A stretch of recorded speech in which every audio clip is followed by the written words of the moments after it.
aplicação do orçamento impositivo é uma das bandeiras da Câmara dos Deputados. A proposta pretende obrigar o governo a executar as emendas parlamentares aprovadas pelo Congresso para o orçamento anual.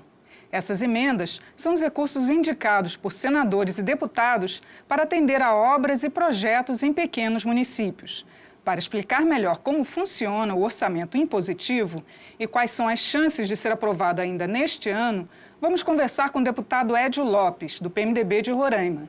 Ele é o relator da comissão especial criada para avaliar 17 propostas de emenda à Constituição que tramitam sobre o tema. O programa Palavra Aberta é uma produção conjunta da TV Câmara e da Rádio Câmara.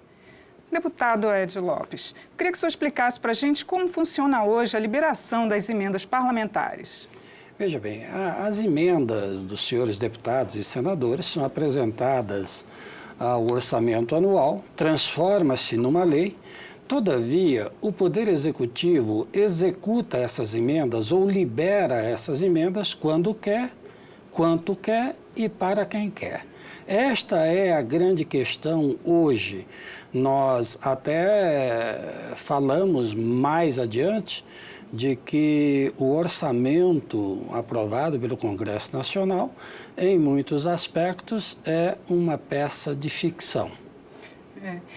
Quanto que cada parlamentar tem direito a dispor no orçamento anual para essas emendas? Veja bem, no exercício vigente, os parlamentares apresentaram um total de 15 milhões de reais de emendas. Todavia, o que nós queremos não é discutir um número fixo, mas sim discutir que aquelas emendas apresentadas e aprovadas e, portanto, transformadas em lei, sejam realmente executadas. Este é o fundamento pelo qual nós estaremos discutindo nesta PEC. E quais os setores que são mais beneficiados com essas emendas parlamentares? Veja bem, as emendas individuais, que são emendas de pequena monta, elas normalmente são direcionadas a pequenos projetos nos pequenos municípios do Brasil.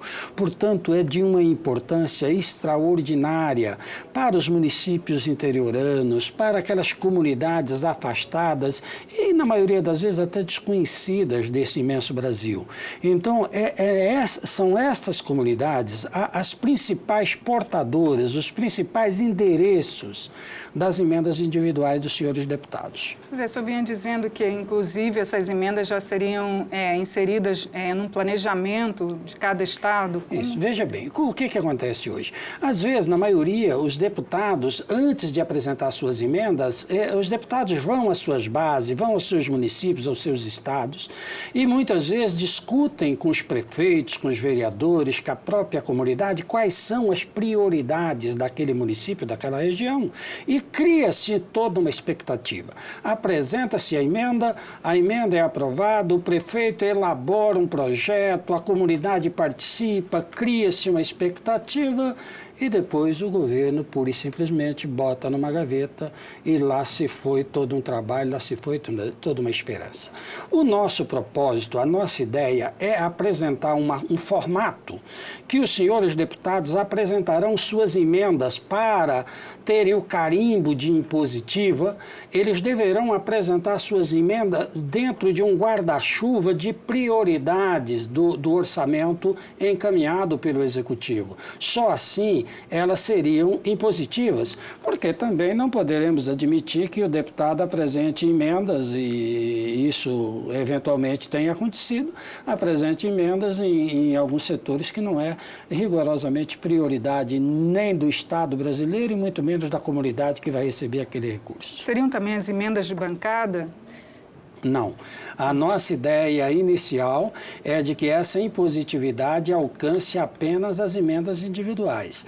Nós não pretendemos, no nosso relatório, a priori, tornar as emendas de bancada, as emendas de relatoria, as emendas de comissão impositivas. Agora, deputado Edio Lopes, o senhor também está fazendo um levantamento com a consultoria sobre o número de emendas individuais que são apresentadas e que são efetivamente aplicadas. O senhor já tem esse levantamento? Nós ainda não recebemos esse trabalho da assessoria, mas pelo acompanhamento que todo deputado faz, até das próprias emendas, nós temos já a convicção de que o percentual de emendas individuais efetivamente executadas é um número muito pequeno.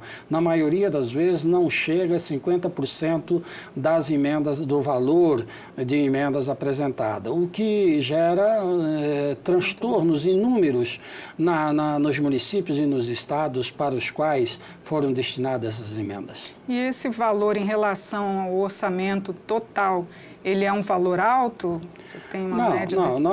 Nós queremos apresentar de que as emendas individuais, porque nós não vamos tratar numa emenda em Constituição de valores, né? Nós queremos apresentar, quem sabe, numa ADCT, numa emenda nas disposições transitórias da Constituição, de que as emendas seriam, no máximo, o equivalente a X% da receita corrente líquida. E estabelecer esse parâmetro aí. Limitar, né? Exatamente. Nós teríamos uma limitação.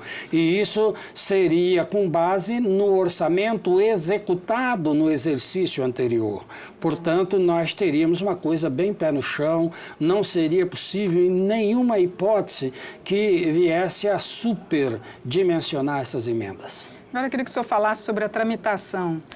Como é uma proposta de emenda à Constituição, ela tem 2 votações em plenário, na Câmara, depois no Senado. Qual a perspectiva dela realmente ser votada ainda neste ano aqui na Câmara? Veja bem, em princípio, nós temos conversado com deputados de todas as bancadas e nós temos sentido, invariavelmente, uma vontade de que essa PEC, ela ainda tenha aplicação no próximo exercício. Portanto, é uma corrida contra o relógio.